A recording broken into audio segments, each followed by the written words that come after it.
विजयदशमी का पर्व है। हम बौद्धों का, अम्बेडकरवादियों का, बहुजनों का आज बहुत बड़ा त्योहार है। मैं उस पर आप सबको शुभकामनाएं भी देना चाहूंगा, क्योंकि आज के दिन सम्राट अशोक ने कलिंगा पर जीत हासिल करने के बाद जब देखा चारों तरफ खून ही खून है, इतने सारे लाखों लोग मारे गए, तो उन्हें लगा कि ये मैंने क्या किया,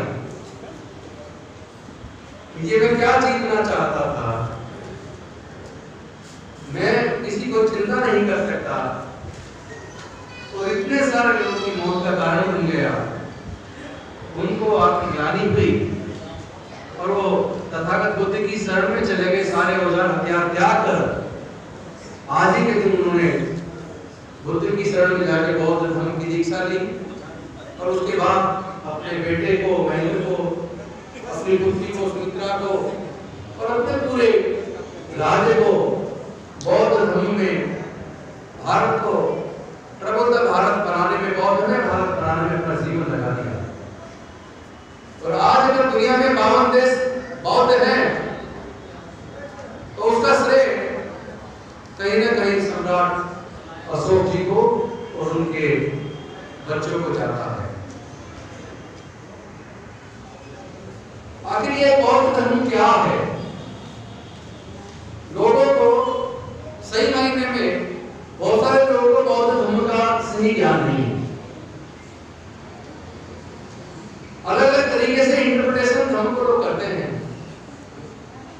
लेकिन मैं ये मानता हूं कि अगर सरल भाषा में बौद्ध धर्म की व्याख्या की जाए तो बौद्ध धर्म एक ऐसा धर्म है जहां करुणा है, समता है,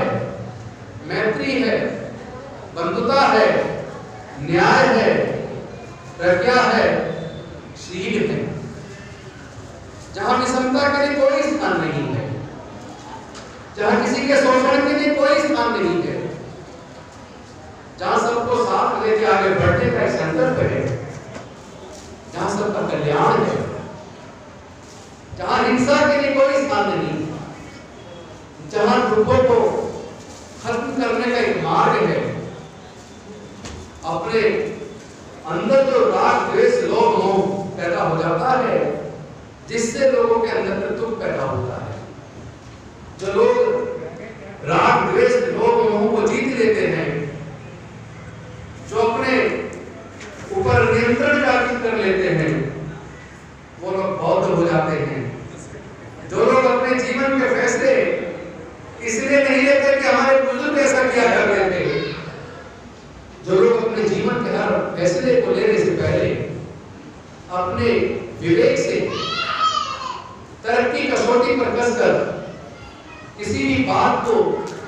तोल के देखते हैं कि अमुक बात उचित है या अनुचित है, इसमें अच्छाई है या बुराई है, इसमें सबका कल्याण है या नहीं है, इसमें किसी के लिए कष्ट तो नहीं है। और जब उसके विवेक के कसने के बाद, तर्कपूर्ण तरीके से सोचने विचारने के बाद एक ले आओ यार, जब उसका मन कहता है कि ये बात सही है और वो उस बात को सही मान के स्वीकार करे, तब समझो वो बौद्ध है। तथागत बुद्ध के विचारों पर, सिद्धांतों पर अगर हम नहीं चलते और वैसे हम भीड़ में इकट्ठे होकर धर्म परिवर्तन कर लें, धर्म परिवर्तन कहना भी मैं समझता हूँ एक नेगेटिव भाव है। हमें कोई धर्म परिवर्तन नहीं करना। हमारे पूर्वज बौद्ध थे, हमारी ये सांस्कृतिक विरासत जो बहुमूल्य है, हमें वापस अपनी उस बहुमूल्य सांस्कृतिक विरासत में वापस आना है। परिवर्तन तो वो करता है जो अपनी मूल धर्म को छोड़ के, अपने विचार को छोड़ के, सिद्धांत को छोड़ के किसी दूसरे के सिद्धांत को ग्रहण करता है। लेकिन हम तो किसी दूसरे के थोपे हुए ऐसे सिद्धांत को जो शोषण पर आधारित है, जो जातिवाद पर आधारित है, जो क्षेत्रवाद पर, भाषावाद पर आधारित है, जो किसी की हत्या स्वीकार केवल इसलिए कर देता है कि वो शूद्र है, जो किसी जाति और धर्म के पूछ के उसका शोषण करता है। जो देख रहे पूरे देश के अंदर एंड जो नेशनल क्राइम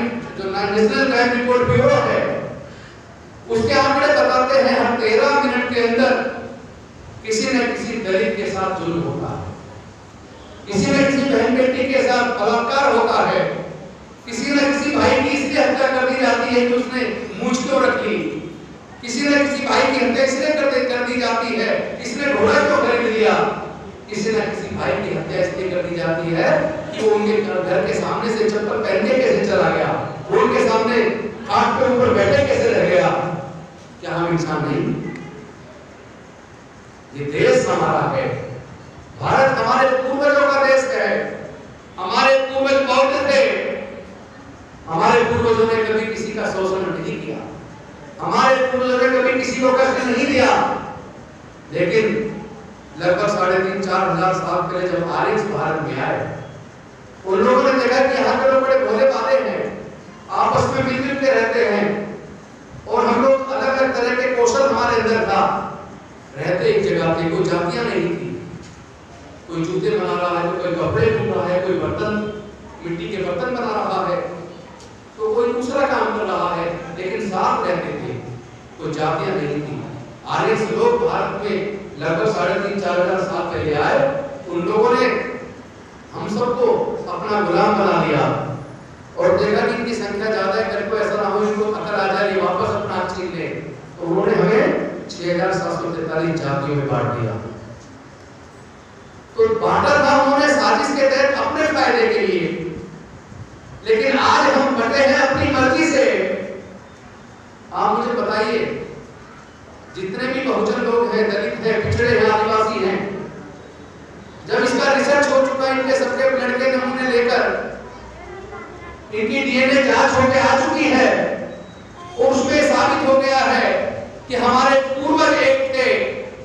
हमारा खून एक है, तो फिर आज हम जातियों में क्यों बटे? क्या आज हमें जातियों को त्याग नहीं देना चाहिए? क्या जातियों से हमें किसी प्रकार का फायदा है या नुकसान है? मैं समझता हूं हमें जातियों को त्याग कर आपस में रोटी बेटी का रिश्ता करना चाहिए और उस बुद्धिज्म को, जो विकास का मार्ग है, जो सबकी उन्नति का मार्ग है, जो सबको साथ लेकर चलता है, जो सबके कल्याण का मार्ग है, आज इस विजयदशमी पर आपको शुभकामनाएं देते हुए मैं आप सबका आह्वान करना चाहता हूं। अगर हम सबका कल्याण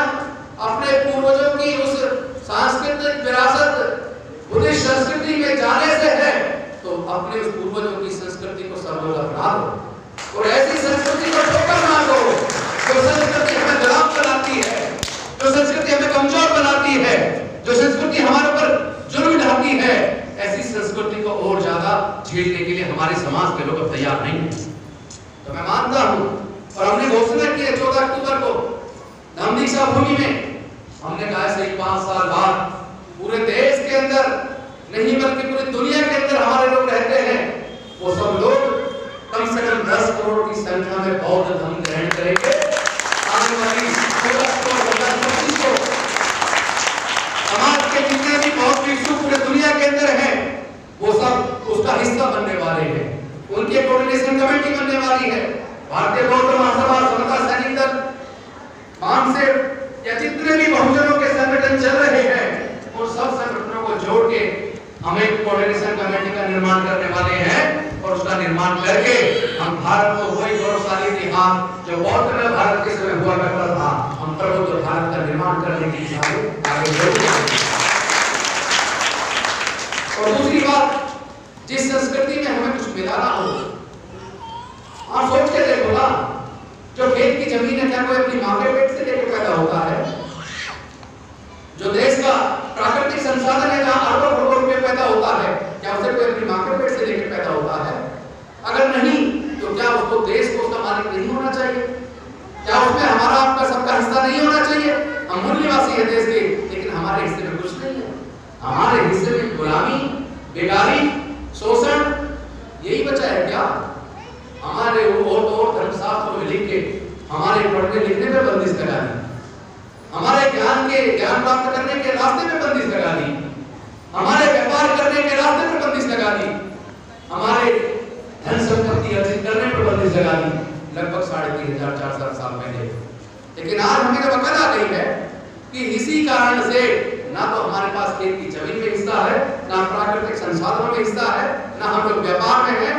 लेकिन एक बात तो समझ लीजिए कि इस 130-135 करोड़ की जनता के अंदर 110 करोड़ बहुजन है।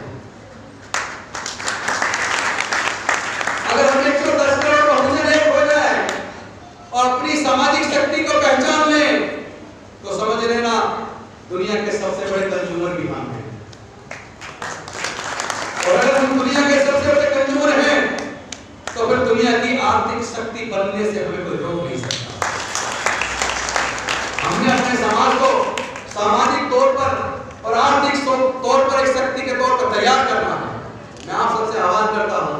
अगर आप सब लोग मेरी इस बात से सहमत हैं कि अब हमें जुल्म से छुटकारा चाहिए, अब हमें शोषण से छुटकारा चाहिए, अब हमें एक कल्याणकारी मार्ग पर, बुद्ध के मार्ग पर, जिसको डॉक्टर बाबा साहब अम्बेडकर ने पूरे दुनिया को दिया, भगवान बुद्ध की भारत में वापस लेके आए, उस बुद्धिज्म के रास्ते पे चल के अगर हमारा कल्याण होता है, हमारे बच्चों का विकास होता है, हमें शोषण से मुक्ति मिलती है, तो क्या हम सबको बौद्ध में नहीं बनना चाहिए? हमारे पूर्वज मूर्ख थे क्या? अगर हमारे पूर्वज बौद्ध थे तो आज हमें कम से कम इतनी अकल आ जानी चाहिए कि हमारे पूर्वज हमसे ज्यादा अकलमंद थे और आज हमें समझ आ रही है, हम भी अपने पूर्वजों के मार्ग पर बौद्ध धर्म की दीक्षा लेके सबका विकास, सब बहुजन हिताय बहुजन सुखाय के मार्ग पर आगे बढ़ेंगे। इन्हीं शब्दों के साथ और ज्यादा समय न लेते हुए, क्योंकि मंगोलपुरी में प्रोग्राम है, अम्बेडकर हाउस से बार-बार पुराने मामी अशोक विजयदशमी का प्रोग्राम है, इतना बड़ा हमारा त्योहार है,